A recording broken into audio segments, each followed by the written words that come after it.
tudo bem? Quem fala aqui é o professor Asdrubal Júnior. Quero primeiramente agradecer o honroso convite que recebi para participar deste primeiro congresso online, nacional online, sobre advogar na mediação. Este é um evento que, como ele já se propõe, é para quebrar paradigmas. Um evento de extrema importância, de grande envergadura, que traz nomes de muita representatividade, de muita qualidade, para poder compartilhar um pouco sobre as suas impressões sobre o mercado da mediação, sobre a atividade da advocacia na mediação. E então fui incumbido aqui pela nossa querida professora Dulce Nascimento para falar de um tema que eu tenho, de certo modo, discorrido há algum tempo na área de mediação trabalhista, né? Tenho sempre falado sobre mediação e arbitragem trabalhista, sobretudo após a reforma trabalhista em 2017 e o alento que isso trouxe para o trabalhador e para as empresas poderem resolver seus problemas. Mas obviamente que nesta perspectiva sempre temos que trabalhar um tema que é recorrente nessa discussão, até porque estamos quebrando paradigmas, mudando efetivamente uma compreensão anterior que resistia bravamente à possibilidade de ter a resolução de disputas trabalhistas, sobretudo quando falamos de dissídios individuais fora do ambiente da justiça do trabalho. Ou seja, classicamente se resistia a esta ideia dentro da perspectiva dos direitos trabalhistas serem indisponíveis, serem direitos irrenunciáveis e, portanto, não poderiam ser resolvidos de forma autocompositiva e, sobretudo, fora do ambiente da justiça do trabalho. Claro que você, a essa altura, já deve ter percebido que essa afirmação já não fazia mais sentido, mesmo antes da reforma trabalhista, mesmo diante da solução que se trabalhava perante a justiça do trabalho. Todos nós sabemos perfeitamente que na justiça do trabalho, já há muitos anos, que é a justiça que mais apresentava soluções dos casos por autocomposição, por acordo. As estatísticas do Conselho Nacional de Justiça apontam a justiça do trabalho de maneira líder e disparado na frente entre as justiças, os tribunais de justiça, entre o poder judiciário do Brasil, como a justiça que mais se destacava e que se destaca na autocomposição de conflitos. Ou seja, há muito mais acordos acontecendo, percentualmente falando, em casos na Justiça do Trabalho do que em casos na Justiça Estadual, na Justiça Federal e em outros contextos. E isso já demonstrava claramente que essa ideia de que o direito é indisponível, irrenunciável, que não poderia ser objeto de transação, é uma ideia que não conversava com a prática da própria justiça do trabalho, porque como poderíamos defender de maneira absoluta ou irrestrita que o direito era irrenunciável, indisponível, e ainda assim ser a justiça que mais apresenta casos resolvidos por transação, por acordo. Não raras vezes você deve ter tido a oportunidade na sua vida profissional de assistir ou de participar de audiências trabalhistas e, naturalmente, perceber que ali era uma negociação muito efetiva que acontecia entre os advogados do empregado e do empregador, e diretamente com o auxílio do próprio juiz do trabalho, no sentido de dirigir essa conversa e, não raras vezes, também sugerir ideias de como a coisa poderia se resolver por conciliação. E, de fato, aconteciam muitos casos e acontecem muitos casos que se resolvem desta forma. Então, pouco lúcido a defesa absoluta da ideia de irrenunciabilidade dos direitos trabalhistas. Então, para isso, a gente precisa enfrentar um tema que não é novo, mas que agora ele ganha novos ares, sobretudo com as mudanças trazidas com a reforma trabalhista, que permitem a solução fora do ambiente da justiça do trabalho, e a gente vai ver claramente dispositivos que tratam sobre esse aspecto, que deixam de maneira inequívoca que sim, é possível resolver um dissídio individual trabalhista fora do ambiente da justiça do trabalho. Tanto agora por arbitragem, como se prevê claramente no artigo 507A da CLT, como também por outros meios autocompositivos, como também contemplou a reforma trabalhista, ao permitir e desenhar claramente o caminho para uma homologação de acordos extrajudiciais produzidos fora, portanto, do ambiente da Justiça do Trabalho, que podem ser levados à homologação em uma vara do trabalho, e mesmo que não precise dessa homologação, a própria lei desenhou este caminho para homologação, deixando então indene de dúvidas que sim, nós podemos admitir a solução fora do ambiente da Justiça do Trabalho. Então precisamos resgatar a discussão sobre os direitos disponíveis no ambiente das relações de trabalho, o que pode, o que não pode, de que maneira nós, como advogados, podemos orientar os nossos clientes, sejam as empresas, sejam os empregados, de como poderemos lidar e buscar a construção de uma solução de consenso satisfatória, respeitando naturalmente os limites que a lei estabeleceu, respeitando a ordem jurídica, respeitando os direitos trabalhistas, não sem afrontar nada, sem implicar em qualquer fraude e dando uma solução que satisfaça amplamente ao interesse das partes, com a plena segurança jurídica, para que não se enfrente fantasmas lá na frente, em ter uma outra disputa trabalhista decorrente daqueles mesmos direitos que já foram objeto de transação, ou de ter eventualmente um caso em que o juiz se negue a fazer uma homologação deste acordo. Então alguns cuidados precisam ser tomados. E o primeiro é entender os limites dessa percepção do direito ser ou não disponível. E por que a gente precisa entender isso? É para que a gente então possa levar apenas à transação aquilo que de fato seja viável de ser transacionável. Então, uma leitura que eu recomendo a vocês é a leitura do artigo 444 da CLT, que eu vou me permitir fazer, para a gente fazer uma breve compreensão desses elementos e entender aí que ali está delineado, de certo modo,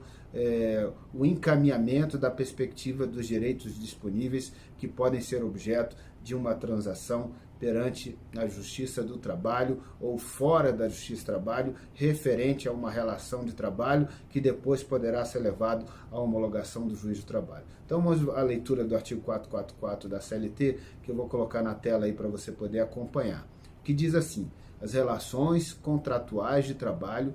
podem ser objeto de livre estipulação das partes interessadas em tudo quanto não contravenha as disposições de proteção ao trabalho, aos contratos coletivos que lhes sejam aplicáveis e às decisões das autoridades competentes. E aqui eu quero primeiro chamar a atenção. Esse caput do artigo 444 não foi alterado pela reforma trabalhista. Você tem uma alteração que é do parágrafo único, que aí é texto trazido pela reforma trabalhista em 2017. Mas o caput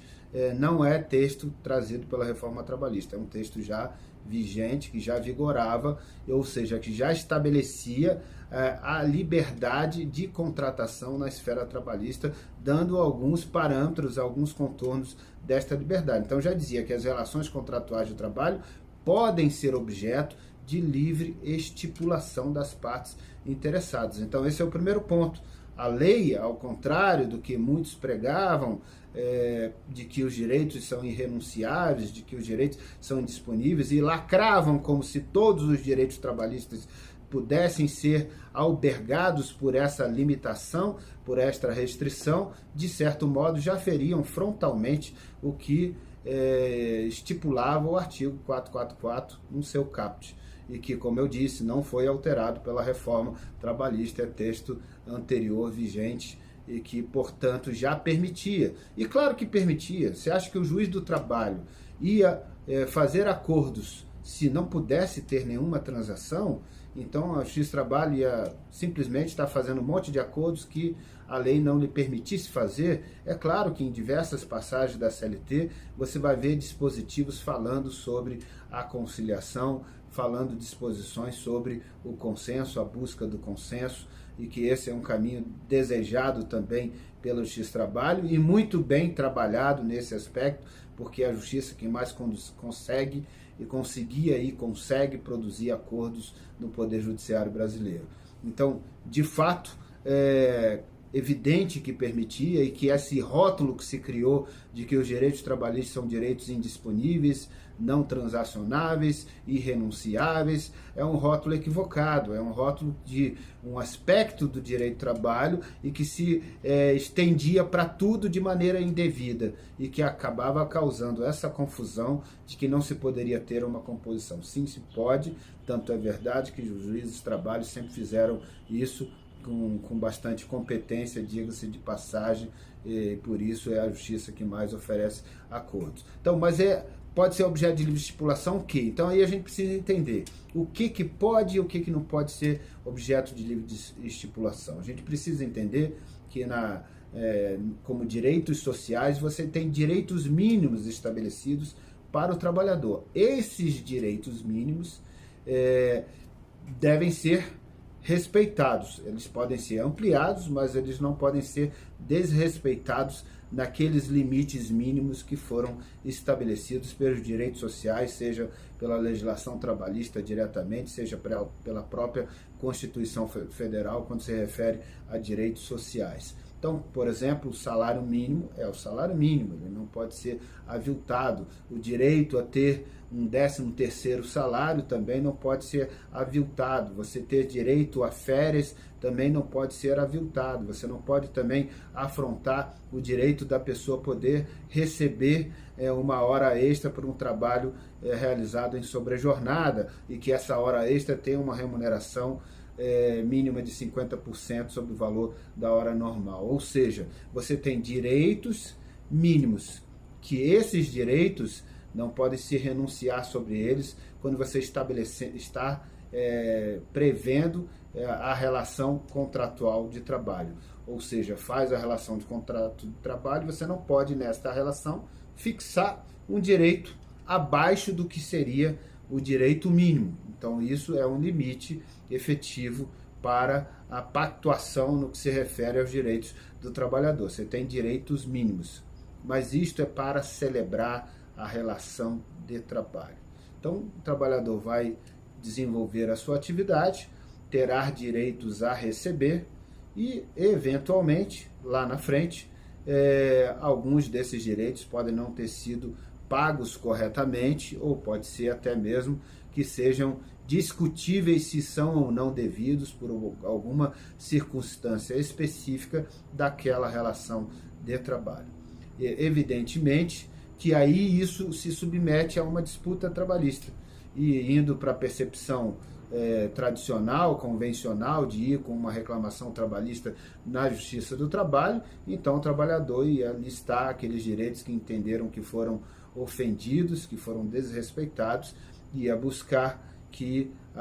o juiz do trabalho pudesse responsabilizar o seu empregador por pagar aqueles direitos que ele relacionou como direitos que não tenham sido honrados adequadamente pelo empregador. O empregador, por sua vez, ia apresentar a sua versão sobre os fatos, podendo discutir que não são devidos aqueles direitos, ou porque a relação de trabalho não incorreu naquelas situações fáticas específicas que gerariam aqueles direitos, ou por algum outro aspecto jurídico, técnico ou contratual que se estabeleça para debater. Então,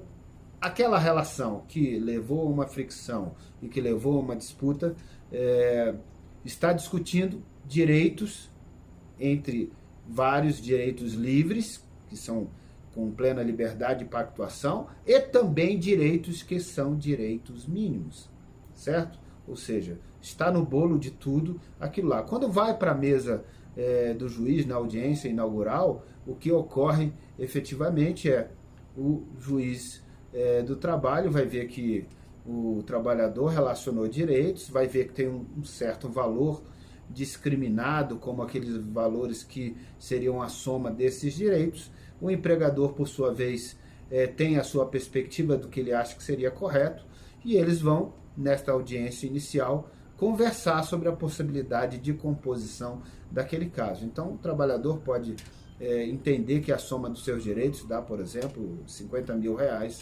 e o empregador entender que esses direitos não chegariam a 50 mil reais, até porque não teriam todos aqueles direitos que ele está dizendo que teria como direito efetivamente, que dependeria naturalmente do juiz do trabalho, depois da produção de provas, poder reconhecer quem está certo na sua argumentação e expedir o seu veredito. Mas nesta transação, ele não vai descer esses detalhes de verificar quem está certo e quem não está certo, porque ali é uma conversa para buscar o consenso. E, naturalmente, não se entram neste juízo de valor do certo e do errado, mas na construção de opções que possam atender, gerando benefícios e interesses mútuos para as partes. Então, evidentemente que você se desapega daquela discriminação de quais são os direitos e você se pega a números finais. Então, o trabalhador quer 50 mil, que seria a soma dos seus direitos livres, parte dos direitos livres que ele estaria reivindicando, parte dos direitos mínimos que ele estaria também reivindicando. Então, a soma disso, na compreensão dele, daria 50 mil reais. E o empregador, por exemplo, pode achar que os direitos deles não ultrapassariam 15 mil reais ou 20 mil reais. E aí, nesta conversa, então, a empresa poderá fazer uma proposta de 15 mil reais, por exemplo, e o advogado do empregado, claro, em diálogo com o seu cliente, poderá compreender em fazer uma contraproposta à empresa, e o juiz, de alguma maneira, pode aí também, de certo modo, sugerir alguma ideia, porque a ideia da conciliação, em que o conciliador também poderá sugerir opções de como resolver aquela disputa, então poderá sugerir alguma solução e eles encontrarem um ponto médio que seria, por exemplo, de 20 mil reais para resolver aquela disputa por transação, por acordo. E aí faz-se o acordo de 20 mil, o juiz de trabalho homologa esse acordo. Esta é, evidentemente, uma singela demonstração de uma situação corriqueira na Justiça do Trabalho, mas apenas para ilustrar. Que veja que naquela conversa estava se tratando de direitos livres, esses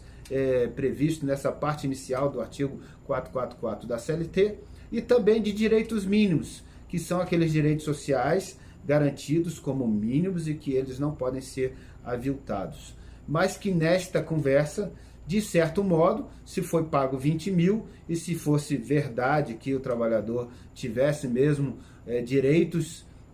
que chegariam a 50 mil, é possível perfeitamente que grande parte desses direitos que chegariam aos 50 mil fossem direitos mínimos e que essa parte de direitos mínimos, inclusive, implicasse em ser superior ao valor de 20 mil reais a que ele aceitou fazer o acordo e que o juiz do trabalho aceitou homologar este acordo. E aqui eu não estou dizendo que está sendo praticado qualquer conduta irregular, uma conduta corriqueira do juiz do trabalho e absolutamente regular que seja feita. Por que isso? Porque mesmo aqueles direitos mínimos, na medida em que a relação de trabalho se encerrou, eles passam a ser créditos, direitos indenizatórios, que o trabalhador passa a ter. Então agora, a configuração de direitos mínimos já não faz mais o mesmo sentido que fazia anteriormente na estipulação das regras de como aquela relação de trabalho se desenvolveria, de quais seriam os direitos de lado a lado que seriam cumpridos, direitos e obrigações de lado a lado que seriam cumpridas pelas partes no desenvolvimento daquela relação de trabalho. Ou seja, claro que não poderia no contrato de trabalho prever um salário que fosse inferior ao salário mínimo ou que prevesse que não teria direito à hora extra, mesmo que trabalhasse em sobrejornada, ou que tivesse direito à hora extra, pagaria só 10% e não 50% a mais do valor da hora devida. Ou seja, não poderia estabelecer direitos que ofendessem o direito mínimo. De alguma maneira, esta é a preocupação específica do direito mínimo, em que a relação de trabalho deve ser pactuada respeitando o direito mínimo e podendo sobejar com outros direitos além dos mínimos, que aí seriam dentro da liberdade dos direitos livres. Então, feito isso, tudo bem, está regulada a relação, mas depois em que se termina essa relação e que esses direitos, portanto, se transformam em créditos e têm natureza indenizatória, então sim, poderá o trabalhador efetivamente transacionar sobre isso. Até mesmo o trabalhador pode nem reclamar na Justiça do Trabalho esses direitos, está dentro, nada o obriga a ir para a Justiça do Trabalho reclamar esses direitos. Então, ainda que você fale, olha, são irrenunciáveis, etc., na prática, efetivamente, essa não é a ideia que se materializa. Se ele tiver, e eu já fui trabalhador em várias empresas, instituições, e às vezes quando me desligava dessa empresa, até no meu íntimo tinha a compreensão de ter um ou outro direito que não teria sido cumprido adequadamente pela empresa. Mas a minha sensação é querer ficar de bem com todo mundo e achar que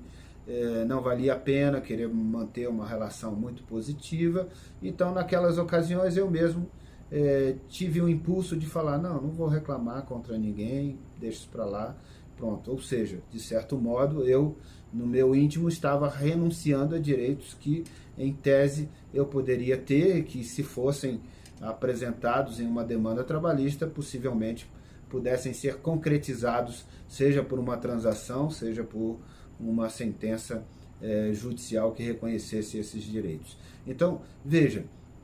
direitos mínimos para pactuar a relação. Fim da relação, esses direitos mínimos passam a assumir a natureza indenizatória e, portanto, transacionável e, portanto, disponível. Então, poderá sim o trabalhador e a empresa transacionar sobre essa questão. Outro aspecto a gente destacar mas tudo bem, mas todos os direitos são ou livres ou mínimos, não tem outra situação? Tem, vocês têm, sem dúvida, direitos que teriam uma natureza de indisponibilidade propriamente dito, que é esta parte final que o 444 da CLT estabelece e que eu chamo a atenção agora novamente para a leitura que aparece aí na sua tela, que diz assim, em tudo quanto não contravenha as disposições de proteção ao trabalho, aos contratos coletivos que lhes sejam aplicáveis e às decisões das autoridades competentes. Então veja, ele ali dá limites a esta liberdade e o primeiro deles que ele traz é exatamente a proteção ao trabalho. Então as questões relacionadas à proteção e segurança do trabalhador, evidentemente, são direitos indisponíveis. E outras questões que já vamos falar mais a miúde sobre elas, também estariam dentro desse plano de indisponibilidade e, portanto, aí não há que se falar em assumirem a condição de créditos e de poderem ser transacionados. Esses não podem ser transacionados, não podem ser objeto de renúncia, porque se refere a questões de uma ordem maior e que, portanto, não está dentro da esfera de disponibilidade do trabalhador, ele não pode transacionar. Muitas vezes até porque não é um direito apenas individual dele, isso alcança a classe dos trabalhadores, isso alcança a sociedade, como questões que de alguma maneira subsidiam a previdência, o fundo de garantia e outros elementos que têm um impacto social e que naturalmente deixa de ser um direito apenas individual e passa a ser um direito também da sociedade e por isso não pode ser transacionado ali por aquele indivíduo que é o trabalhador e a empresa, porque tem um alcance maior que transcende ao seu próprio poder de dispor desses direitos, uma vez que os direitos não são dele exclusivamente, ou não são dele exclusivamente. Então, dentro desta perspectiva, você teria uma limitação. É claro que a reforma trabalhista trouxe outras questões de liberdade ainda maior, de ampliar essa possibilidade de negociação, como o parágrafo único do 44 diz aí, a livre estipulação a que se refere o caput deste artigo, aplica-se às hipóteses previstas no artigo 611-A desta consolidação, com a mesma eficácia legal e preponderância sobre os instrumentos coletivos, no caso de empregado portador de diploma de nível superior e que perceba salário mensal igual ou superior a 2 vezes o limite máximo dos benefícios do regime geral de previdência social, que seria aí a ideia de um trabalhador hipersuficiente e não hipossuficiente, aquele que tem um grau de instrução mais elevado e que tem uma remuneração também mais elevada, que 2 vezes o maior benefício geral da Previdência, que hoje gravitaria em mais de 11 mil reais, que seria este valor. Então, quem ganha acima desse valor, R$ 11.600, salvo engano, e além disso, também ter o nível superior completo como outro elemento que se encaixaria dentro dessa perspectiva do hipersuficiente. Então, essa é uma característica para a gente chamar a atenção, mas tem outras situações que precisam ser tratadas, e aí você poderia, para ilustrar outros direitos que não poderiam ser objeto de transação exatamente, são valores de depósito de fundo de garantia, a gente poderia também falar em nos direitos mínimos que na transação para o contrato não poderia ter, mas depois como crédito poderia ter, porque aí não se discute o direito individualmente, se discute os créditos, e os créditos então são números que você terá a possibilidade de fechar números diferentes, acomodando o interesse do trabalhador. Porque quando você está nesta esfera de transação, veja, é diferente de julgar quem está certo e quem está errado. Você está buscando a satisfação de interesse. Então, o interesse do trabalhador de receber o valor, efetivamente receber o valor que a empresa está disposto a pagar dentro de um curto espaço de tempo, é seu interesse, lhe convém fazer isso e ele tem, portanto, a liberdade de compor desta maneira. Mas outros elementos de direitos que você não poderia transacionar, salário família, a proteção da saúde, higiene e segurança no trabalho, atividades penosas ou insalubres, as questões relativas a acidentes de trabalho, a discriminação ao trabalho também de deficientes, questões da proibição do trabalho de crianças. Então são questões que aí não são transacionáveis, porque tem a ver com coisas que transcendem ao direito individual daquela pessoa, ou seja, é uma questão de interesse da sociedade muito maior e por isso não podem ser objeto de transação. Mas praticamente todas as outras coisas você tem plena liberdade de transacionar, e aí eu quero chamar a atenção para vocês de alguns aspectos importantes, como a decisão recente do Tribunal Superior do Trabalho, na lavra do ministro Ives Gandra Martins da Silva Filho, no processo recurso de revista, que eu vou colocar aí na tela para vocês, 96/2018-5020435, em que ficou definido pela quarta turma do Tribunal Superior do Trabalho reformar a decisão do Tribunal Regional do Trabalho da segunda região, que homologava parcialmente um acordo entre uma farmacêutica e um ex-gerente de contas para pôr fim ao contrato de trabalho. Ou seja, essas pessoas fizeram uma transação sobre isso extrajudicialmente, fora do ambiente da Justiça do Trabalho, levaram à homologação da Justiça do Trabalho, e a Justiça do Trabalho homologou apenas parcialmente esse acordo, entendendo que, ou seja, poderiam apenas homologar em parte, e discutindo os limites dessa disponibilidade desse direito e o interesse do próprio trabalhador. E aí o TST então reformou essa decisão na lavra do ministro Ives Gandra, que definiu que o artigo 855B, que a gente já vai ver aí na tela para vocês, o 855B da CLT e seus parágrafos 1º e 2º, introduzidos pela reforma trabalhista, traçaram as balizas para a apresentação do acordo extrajudicial passível de homologação judicial em petição conjunta dos interessados e advogados distintos subscrevendo esta petição. E aí, nesta perspectiva, ele diz que dessa forma, no seu entendimento, a petição assinada conjuntamente pela empresa e pelo gerente para o requerimento da homologação ao juiz demonstra a anuência mútua dos interessados em encerrar o contrato. E aí, na visão do relator, que foi acompanhado por seus pares, não cabe questionar a vontade das partes envolvidas ou o mérito do acordado se estiverem presentes os requisitos gerais do negócio jurídico e os requisitos específicos previstos na lei trabalhista. A decisão foi unânime. Então, esta é uma decisão recente e muito importante, que pode ser iterativa para dar ainda mais segurança jurídica àqueles que querem desenvolver a resolução dos seus problemas fora do ambiente da Justiça do Trabalho. Naturalmente que quando a gente diz tudo isso, a gente tem o cuidado de destacar que a mediação trabalhista a negociação direta trabalhista, ou a conciliação também extrajudicial trabalhista, ou a própria arbitragem para as relações de trabalho, não podem ser institutos que sejam utilizados para fraudar direitos. E aqueles profissionais que militam nessa área, naturalmente, devem ter este cuidado de não aceitar caminhar na direção de fazer acordos ou encaminhar procedimentos que se perceba que o interesse e a postura das partes, sobretudo do empregador, não seja de buscar simplesmente a composição de uma disputa, mas que seja de claramente inibir o respeito aos direitos trabalhistas e frustrar esses direitos. Até porque, se isto acontecer, esse documento, por mais que seja feito por um mediador,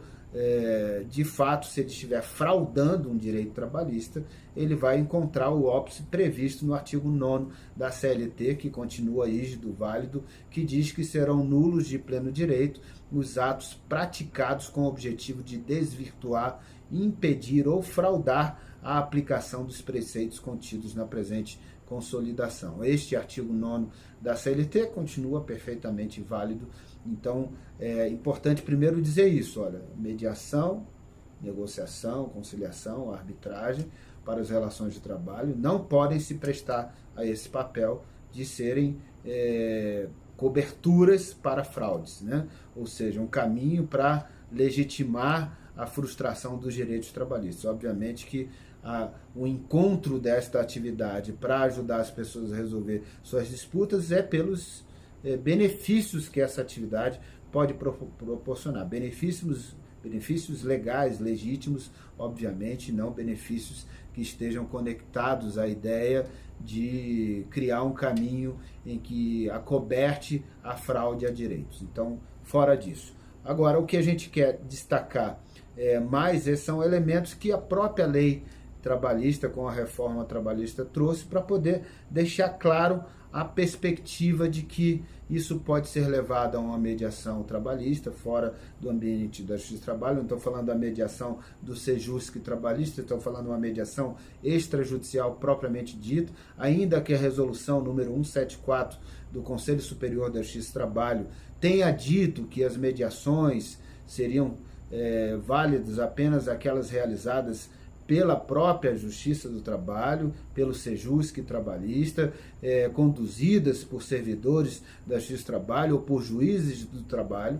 Embora se tenha dito isso na resolução 174, é importante dizer que esta resolução é anterior à reforma trabalhista e a reforma trabalhista admitiu que se tenha a composição fora do ambiente da Justiça do Trabalho. Portanto, a resolução número 174 continua regulando o Sejusc trabalhista, mas não tem a força de lei como tem a própria reforma trabalhista e, portanto, não limita, não pode restringir, e a interpretação dela agora tem que ser vista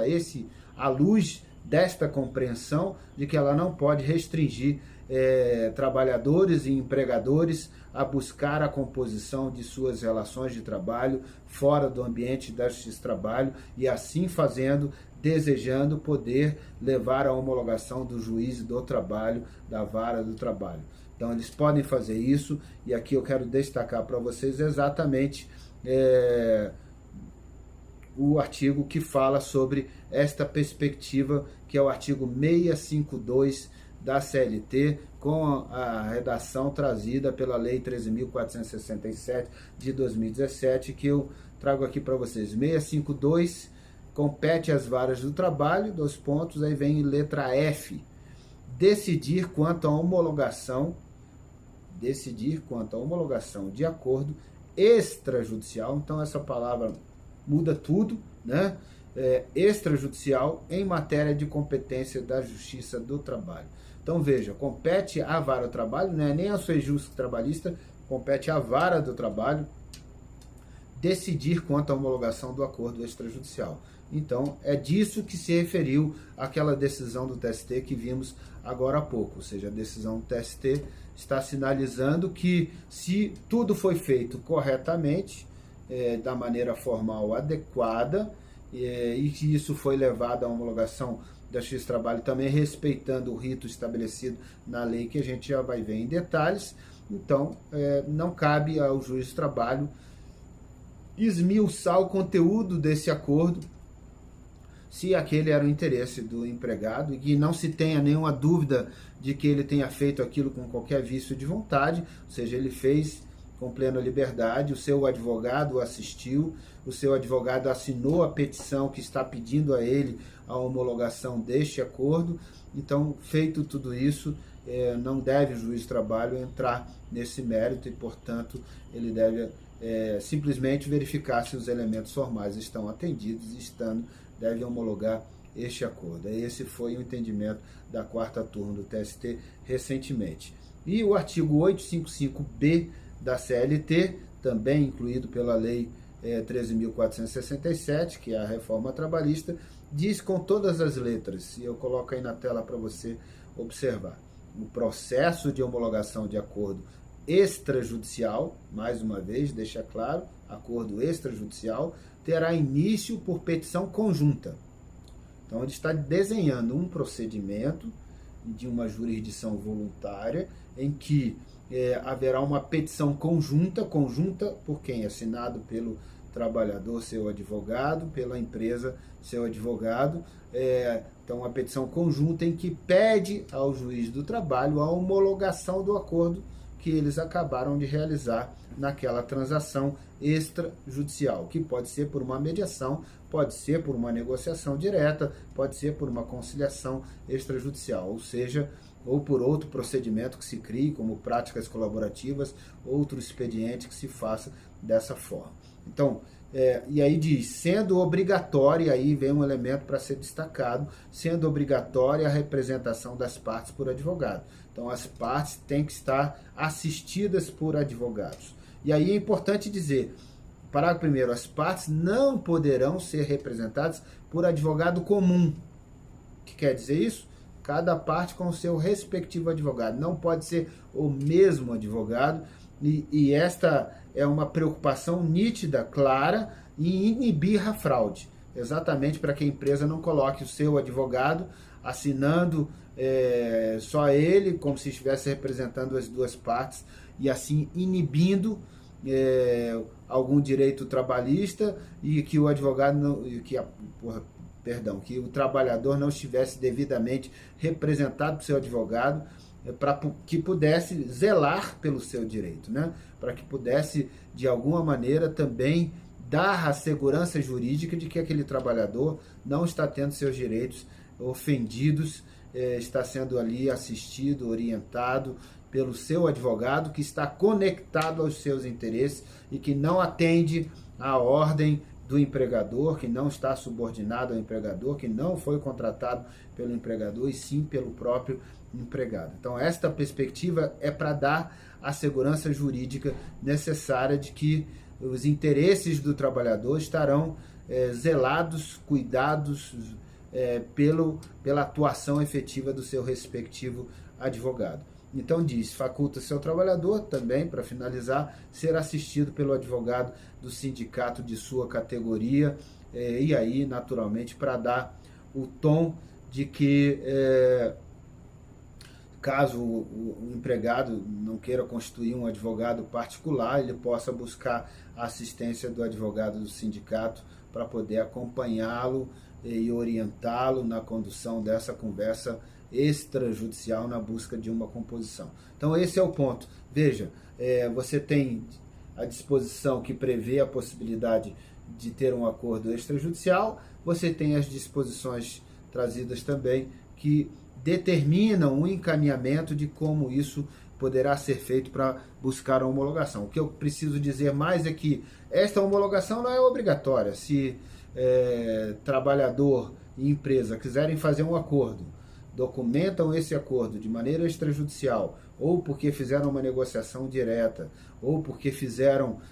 uma transação perante a presença de um terceiro imparcial como um mediador, e se dão por satisfeito por aquele acordo redigido, documentado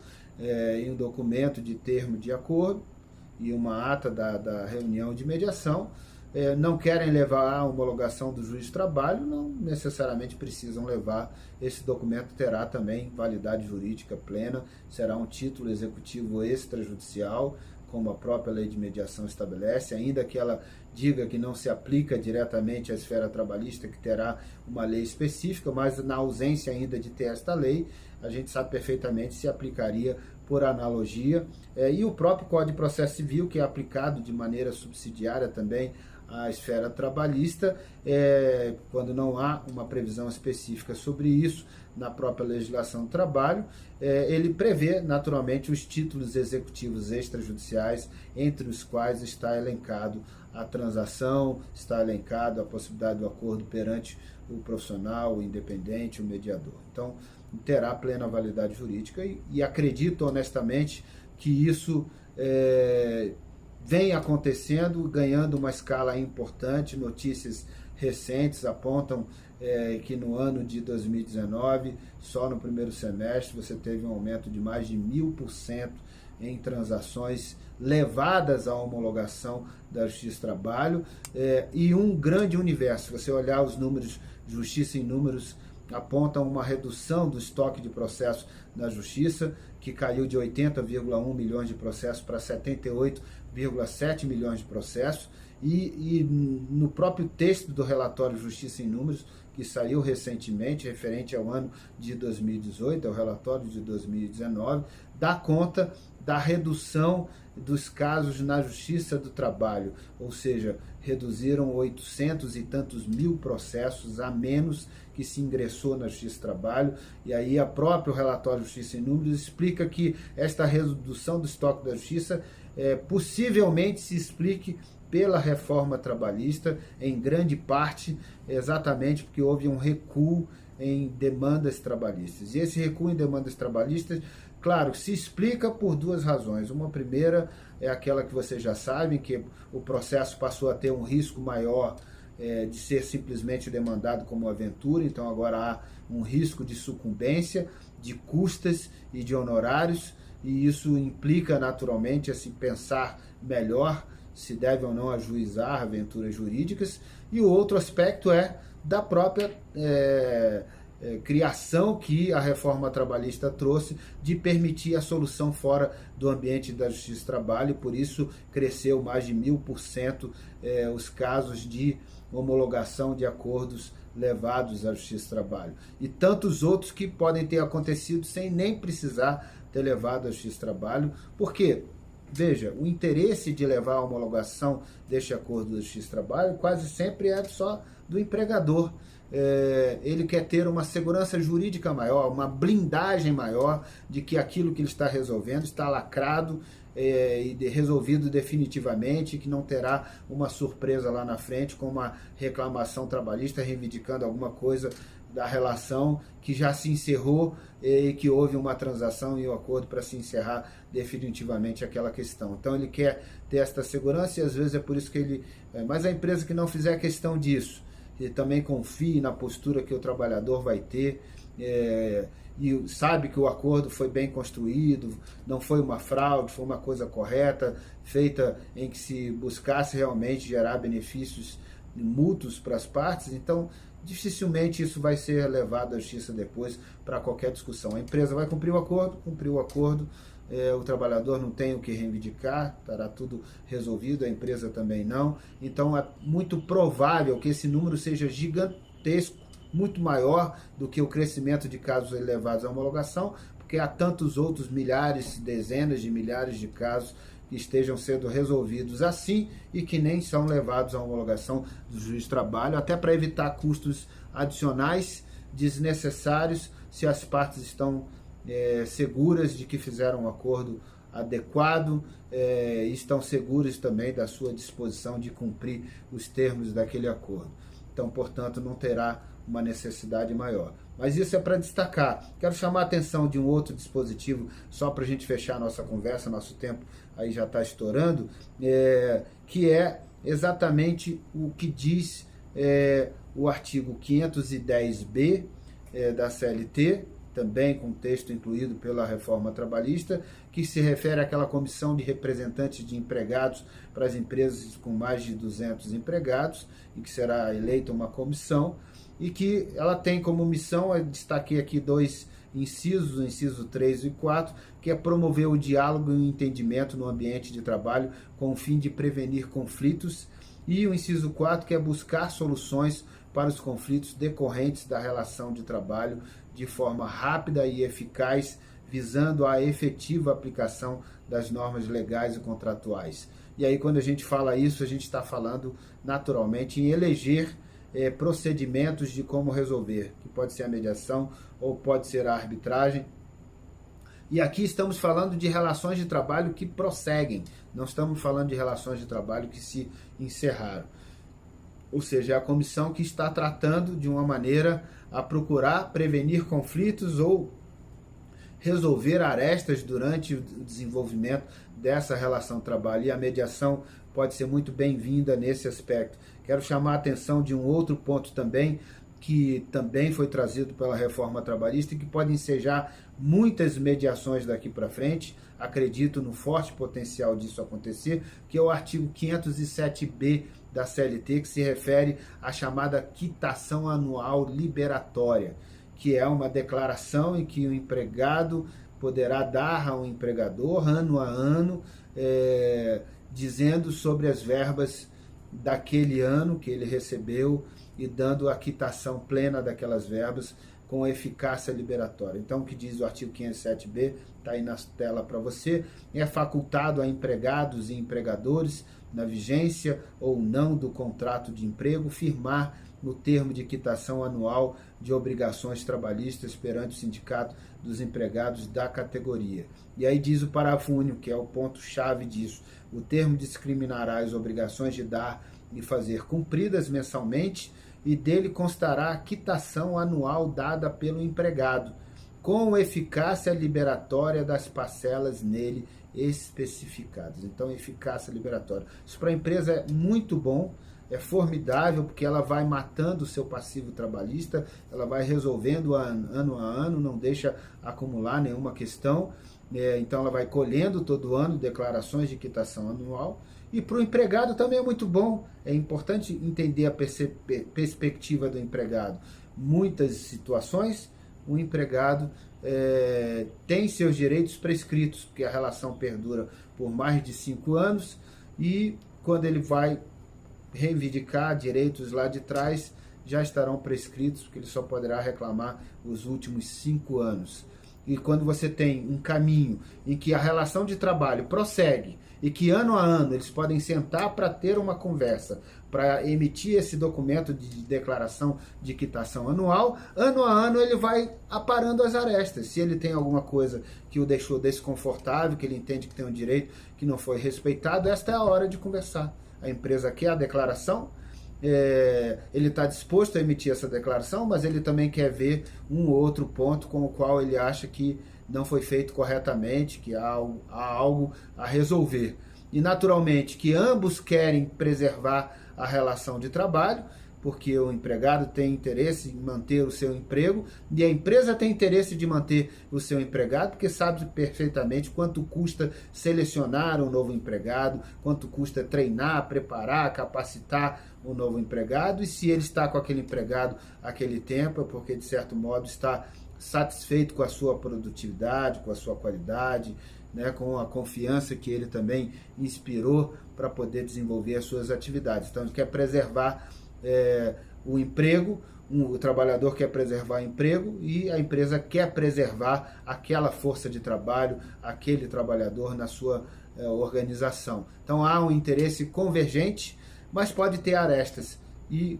tem coisa melhor para resolver essa aresta do que a mediação, em que vai procurar exatamente trabalhar a comunicação, melhorar a comunicação entre as partes e trabalhar a perspectiva dos interesses, e aí deixar que fiquem problemas para trás, que são ruins para todos. Provavelmente essas conversas poderão ser conduzidas em uma mediação, quando as partes mostrarem algum desconforto em simplesmente assinar uma declaração de quitação anual, preservar-se a relação e se resolver um ponto ou outro de divergência que se tenha, e a mediação pode ser muito efetiva para isso. Nosso tempo chegou ao fim, quero agradecer mais uma vez sua atenção, vou colocar também o meu e-mail aí na sua tela, para que tenha à sua disposição, querendo interagir comigo, fique à vontade, terei grande prazer de contribuir também, esclarecendo dúvidas, ou de alguma maneira trocando figurinhas sobre temas importantes ligados à advocacia, na mediação, e ligados também à mediação trabalhista. Forte abraço para você, que siga esse evento maravilhoso, uma ideia formidável da professora Dulce, que foi pioneira, que está quebrando paradigmas, e vida longa para a advocacia na mediação. Muito, muito obrigado pelo seu carinho e interesse, estamos aqui à sua disposição.